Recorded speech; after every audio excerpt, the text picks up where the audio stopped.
Садыр Жапаровга каршы көрсөтмө беришкен Кенжебек Жумабаев менен Наристе Калжаев экөө тең өткөн айда ноябрь айында боштондукка чыгышты.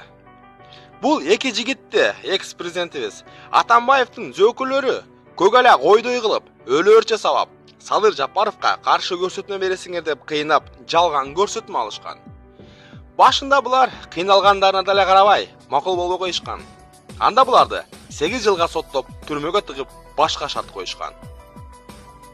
Эгер Садыр Жапаровга каршы көрсөтмө берүүгө макул болсоңор, анда дароо түрмөдөн бошотуласыңар дешкен.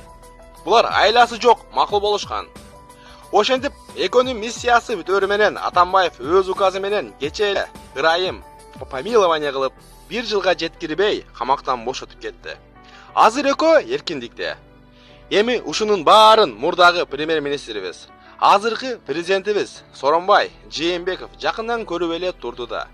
Бирок ошентсе да президент досуна каршы сөз айта албады көрүнөт. Эми өзүнү жакында эле президент кылып, адилеттүүлүктү орнотот деп шайлап алдык. Урматтуу президентибиз Сооронбай Шарипович, адилеттүүлүктү орнотуп, эл улу Садыр Жапаровду бошотуңуз. Ошондо элдик президент болосуз.